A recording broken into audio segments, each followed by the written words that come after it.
26 septembre 1983. Une date que vous ne connaissez pas. Et pourtant, c'est la date la plus importante de votre existence.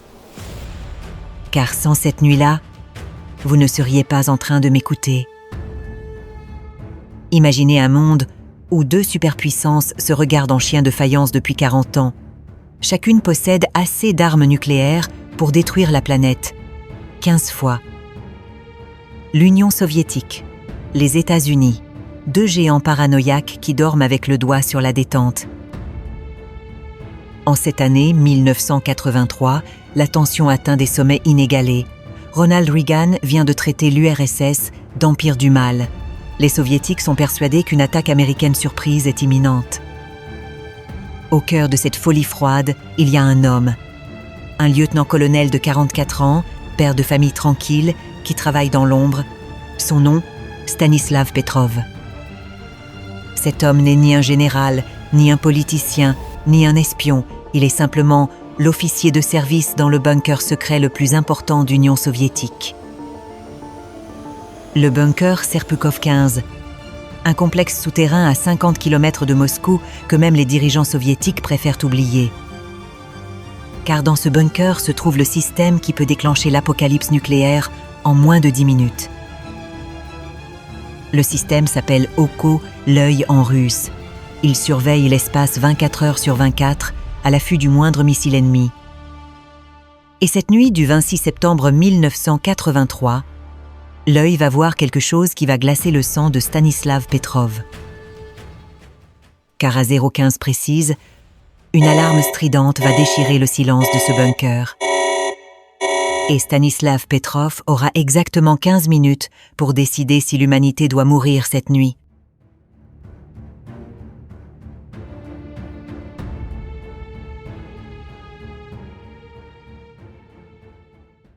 La nuit fatidique. 0:15, 26 septembre 1983. L'alarme rouge déchire le silence du bunker Serpukhov 15. Stanislav Petrov bondit de sa chaise. Son café se renverse sur les rapports de la nuit. Autour de lui, 10 techniciens figent, leurs visages blêmissants sous les néons froids. Devant eux, l'écran géant, 4 mètres sur 3, s'illumine d'un rouge sang. Des lettres cyrilliques clignotent comme un cauchemar. Lancement de missiles confirmé. 5 points lumineux traversent la carte de l'hémisphère nord. 5 missiles Minuteman III américains, chacun portant une ogive thermonucléaire de 300 kilotonnes. Pour vous donner une idée, Hiroshima, c'était 15 kilotonnes. Chacun de ces missiles a la puissance de 20 bombes d'Hiroshima. Trajectoire calculée par l'ordinateur, Moscou, Leningrad, Kiev, Minsk, Kharkov. Temps estimé avant impact, 14 minutes et 47 secondes. Dans ce bunker, l'air devient irrespirable. Le système de ventilation ronronne, mais Petrov a l'impression d'étouffer.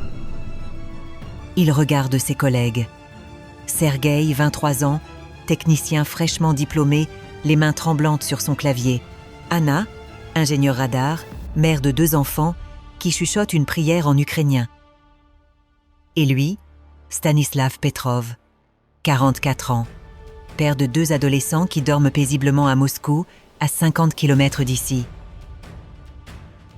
Ces enfants qui vont peut-être mourir dans 14 minutes. Car l'ordinateur ne ment jamais. Du moins, c'est ce qu'on leur a enseigné. Le système Oko, l'œil, est le summum de la technologie soviétique. 3 satellites en orbite géostationnaire, surveillant l'Amérique du Nord 24 heures sur 24.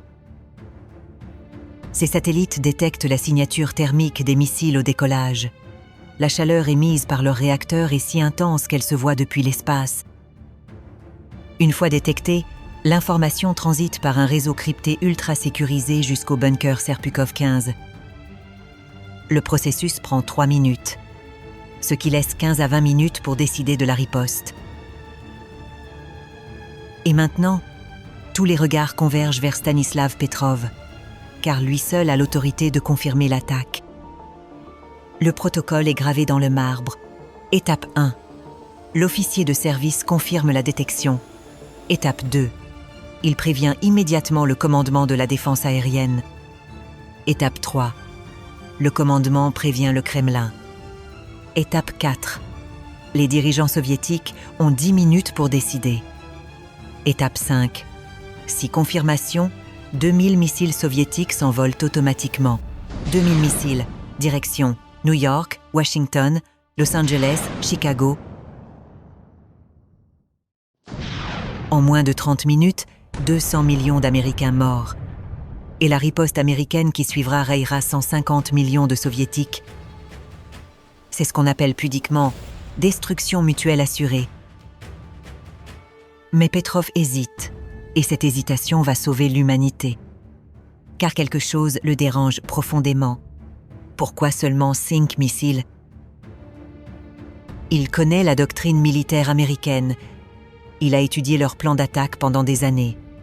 Une frappe nucléaire américaine impliquerait au minimum 300 à 500 missiles simultanés. 5 missiles, c'est dérisoire, presque insultant. C'est comme attaquer un géant avec un cure-dent. Petrov regarde l'horloge. 0,16 et 30 secondes. Il lui reste 13 minutes pour décider. Ses mains moites saisissent le téléphone rouge, celui qui relie directement au quartier général de la défense aérienne. Il compose le numéro qu'il connaît par cœur. 3 chiffres qui peuvent déclencher l'apocalypse. Une sonnerie. 2 sonneries. Ici le général Yuri Votintsev. Parlez. La voix du général est sèche, militaire. Cet homme a survécu à Stalingrad. Il a vu l'enfer sur terre. Camarade général, lieutenant-colonel Petrov, bunker Serpukhov 15. Nous détectons une attaque de missiles américains. Silence glacial au téléphone. Puis, détail, camarade. 5 missiles balistiques intercontinentaux. Détection confirmée par le système OCO à 0,15. Trajectoire, Moscou, Leningrad, Kiev, Minsk, Kharkov. 5 ? Vous avez dit 5 ? Affirmative, camarade général. Et là, Petrov entend quelque chose d'inhabituel dans la voix du général. Un doute, une hésitation. Lieutenant-colonel, en tant qu'officier responsable de la détection, confirmez-vous personnellement cette attaque? La question qui va changer l'histoire. Petrov ferme les yeux. Dans sa tête défilent les visages de ses enfants. Dmitri, 16 ans, passionné de physique. Yelena, 14 ans, qui rêve de devenir médecin. S'il dit oui, dans 12 minutes, ils seront peut-être morts. S'il dit non et qu'il se trompe, ils seront certainement morts. Camarade général. Sa voix tremble. Autour de lui, 10 personnes retiennent leur souffle. Camarade général, je crois que c'est une fausse alerte. Silence absolu au téléphone. Puis la voix du général, lente et pesante. Vous croyez, lieutenant-colonel? Où vous en êtes certain? 0,18. Plus que 11 minutes. Petrov inspire profondément. Il pense à l'absurdité de ces 5 missiles. Il pense à 20 ans d'expérience qui lui disent que quelque chose cloche. Et il joue l'avenir de l'humanité sur son intuition. Camarade général, j'en suis certain, c'est une fausse alerte. Je ne confirme pas l'attaque. Long silence. Puis, compris, lieutenant-colonel, tenez-moi informé. Clic. Petrov repose le combiné. Ses mains tremblent si fort qu'il peut à peine tenir debout. Il vient de prendre la décision la plus terrifiante de l'histoire humaine. Maintenant, il faut attendre. 0,19, 0,20, 0,25. L'alarme continue de hurler. L'écran continue de clignoter. Attaque confirmée. Mais les radars de poursuite, eux, restent silencieux. 0,30. L'heure fatidique est passée. Aucun champignon nucléaire n'illumine l'horizon moscovite. Stanislav Petrov s'effondre dans sa chaise. Il vient de sauver l'humanité. Mais l'histoire ne s'arrête pas là.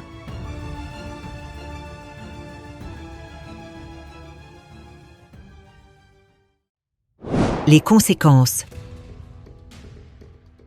035, 26 septembre 1983. Dans le bunker Serpukhov 15, l'alarme s'est enfin tue. L'écran géant affiche maintenant alerte annulée. Stanislav Petrov est assis dans sa chaise, les mains encore tremblantes. Autour de lui, ses collègues le regardent avec un mélange d'admiration et d'effroi. Car ils réalisent tout la même chose.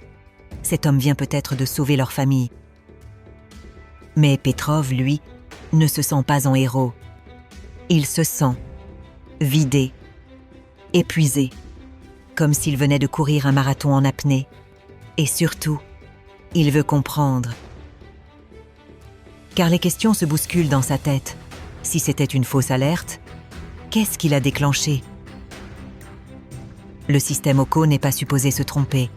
3 satellites ultra perfectionnés, des capteurs infrarouges d'une précision millimétrique. Alors que s'est-il passé? Petrov se lève et se dirige vers le terminal principal. Ses doigts naviguent dans les données brutes du satellite. 015. Détection thermique massive. Signature correspondant à 5 lancements de missiles Minuteman III. 016. Confirmation de trajectoire. Cibles identifiées. 017. Système automatique déclenche l'alerte rouge. Tout semble normal dans les données. Trop normal. Petrov plisse les yeux. Quelque chose le dérange dans la signature thermique. Il agrandit les données sur son écran. Et là, il voit. Les missiles détectés partent exactement du même point géographique. Base de Malmstrom, Montana. Mais pas des silos de missiles. D'ailleurs, le satellite a détecté le reflet du soleil. Laissez-moi vous expliquer ce qui s'est passé cette nuit-là. Le 26 septembre 1983, vers minuit heure de Moscou, il était 17 dans le Montana. Le soleil était en train de se coucher. Et ce soleil couchant s'est reflété sur une formation nuageuse très particulière au-dessus de la base de Malmstrom. Des nuages stratocumulaires à 10 000 mètres d'altitude, parfaitement alignés, qui ont agi comme des miroirs. Le satellite Okohan, passant précisément au-dessus à ce moment-là, a vu 5 reflets solaires intenses. Est-ce leur signature thermique, identique à celle de missiles Minuteman III au décollage? Une coïncidence cosmique, un alignement de nuages, de soleils et de satellites qui se produit, peut-être une fois par siècle, et qui a failli déclencher la Troisième Guerre mondiale. Mais l'histoire ne s'arrête pas là, car pour Stanislav Petrov, les ennuis ne font que commencer. Le lendemain matin, 27 septembre, 8-0, on frappe à la porte de son appartement moscovite. 3 hommes en costume sombre, KGB. Lieutenant-colonel Petrov, vous devez nous suivre. Destination, Lubyanka, le siège du KGB, l'endroit d'où beaucoup de gens ne ressortent pas. Petrov est conduit dans une salle d'interrogatoire sans fenêtre. En face de lui s'assoit un colonel du KGB, visage de marbre. Camarade Petrov, expliquez-nous votre décision d'hier soir. Et là commence un interrogatoire de 6 heures. Pourquoi avez-vous désobéi au protocole? Comment pouviez-vous être certain que c'était une fausse alerte? Aviez-vous des contacts avec l'ennemi? Êtes-vous un traître à la patrie? 6 heures à expliquer encore et encore son raisonnement. 6 heures à justifier pourquoi il a sauvé l'humanité. Car pour ses supérieurs, Petrov a commis le crime ultime. Il a pensé par lui-même. Dans l'armée soviétique, on n'est pas payé pour penser, on est payé pour obéir. Et Petrov a désobéi au protocole le plus sacré qui soit. Cette nuit-là, Petrov rentre chez lui, épuisé. Sa femme, Raïssa, l'attend. Que s'est-il passé, Stanislav? Et là, pour la première et dernière fois, Petrov raconte tout à sa femme. Les missiles, la décision, l'interrogatoire. Raïssa le regarde, incrédule. « Tu veux dire que, hier soir, tu as empêché une guerre nucléaire ?» Petrov hoche la tête. « Et aujourd'hui, il t'interroge comme un criminel ?» Nouveau hochement de tête. Raïssa prend son mari dans ses bras et tous les deux comprennent que leur vie vient de basculer. Car à partir de ce jour, Stanislav Petrov devient un homme à surveiller. Il est muté loin de Moscou, dans un bureau sans importance, loin des systèmes sensibles. Son dossier porte maintenant la mention « politiquement peu fiable ». L'homme qui a sauvé l'humanité devient un paria dans son propre pays. Et pendant 15 ans, personne ne connaîtra son histoire. 15 ans de silence. 15 ans où Petrov se demande s'il a bien fait, car les doutes le rongent. Et si l'attaque avait été réelle? Et si son intuition l'avait trompé? Ce n'est qu'en 1998 que la vérité éclate. Un journaliste russe, Pavel Aksenov, découvre son histoire dans les archives déclassifiées. Et là, le monde entier apprend l'existence de Stanislav Petrov. L'homme qui a sauvé l'humanité et qui n'en a jamais parlé. Mais voici peut-être le plus troublant.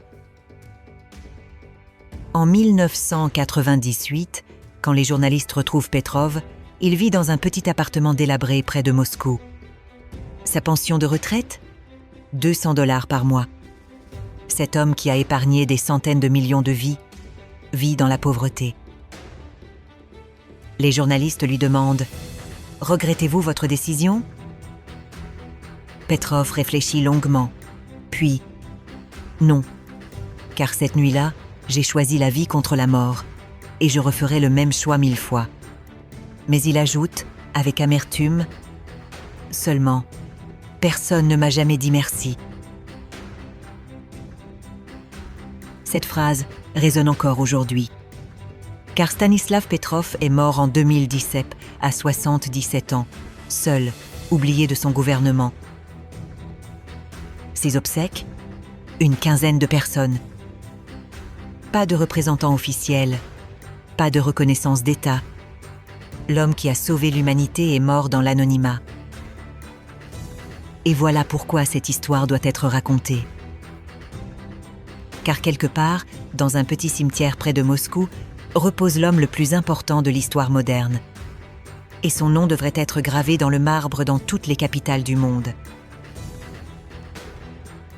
Stanislav Petrov, l'homme qui a choisi la paix contre la guerre, la vie contre la mort, l'homme qui nous a tous sauvés, en appuyant sur le mauvais bouton.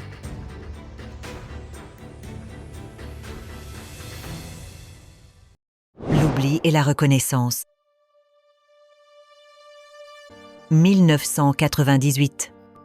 15 ans après cette nuit du 26 septembre. Dans un petit bureau poussiéreux des archives d'État russes, un journaliste nommé Pavel Aksenov tombe sur un dossier classifié qui vient d'être déclassé.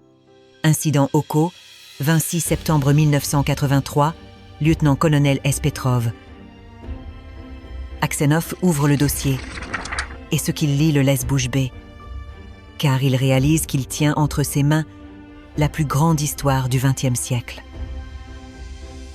Une histoire que personne ne connaît. Aksenov retrouve l'adresse de Petrov, un petit appartement dans la banlieue de Moscou, 5e étage sans ascenseur. Il frappe à la porte. Un homme de 59 ans ouvre, cheveux gris, regard fatigué. « Stanislav Evgrafovitch Petrov ? Oui, je suis journaliste. Je voudrais vous parler de la nuit du 26 septembre 1983. » Le visage de Petrov se durcit. « Je n'ai rien à dire. et il claque la porte.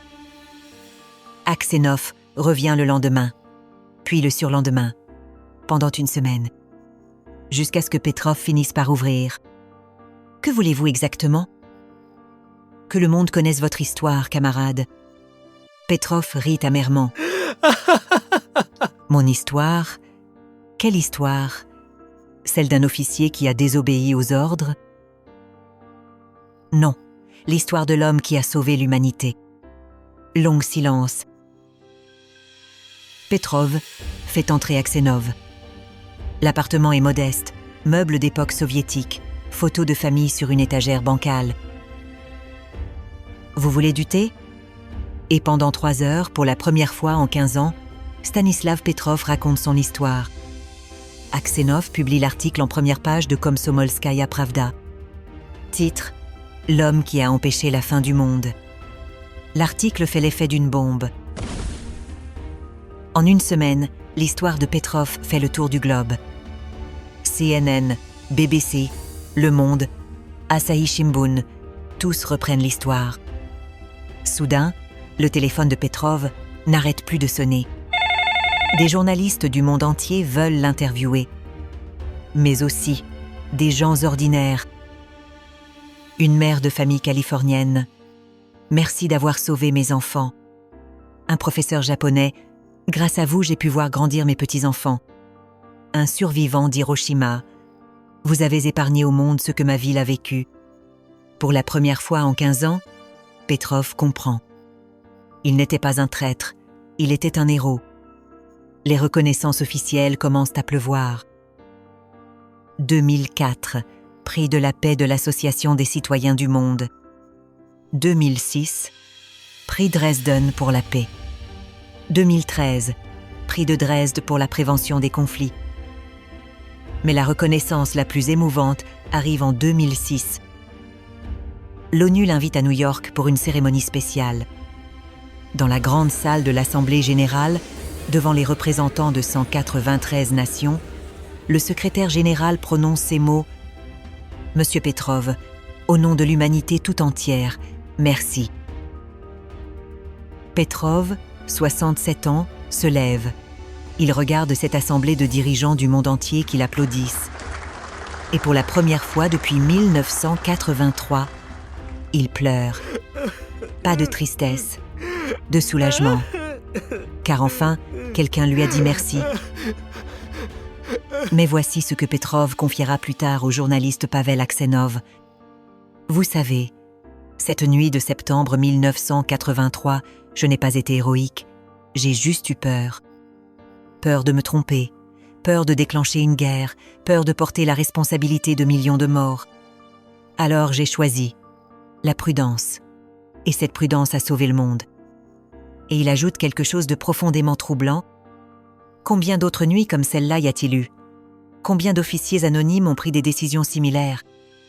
Combien de fois l'humanité a-t-elle frôlé l'extinction, sans même le savoir ? Car Petrov le sait, il n'est probablement pas le seul. Dans les archives secrètes américaines, soviétiques, chinoises, combien d'histoires similaires attendent d'être découvertes ? Combien d'hommes et de femmes ont sauvé le monde, dans l'ombre ? Stanislav Petrov s'éteint le 19 mai 2017 dans son modeste appartement de Fryazino. Il avait 77 ans. Sa mort passe presque inaperçue. Quelques articles dans la presse internationale, une notice nécrologique dans le New York Times. Mais pas de funérailles nationales, pas de minute de silence mondial. L'homme qui a sauvé 7 milliards de vies meurt dans la même discrétion qu'il a vécue. Et pourtant, chaque fois que vous embrassez vos enfants le soir, chaque fois que vous regardez un coucher de soleil, chaque fois que vous riez avec des amis, chaque fois que vous tombez amoureux, c'est grâce à lui. Grâce à un homme de 44 ans qui, une nuit de septembre 1983, a eu le courage de dire non à l'apocalypse. Stanislav Evgrafovitch Petrov.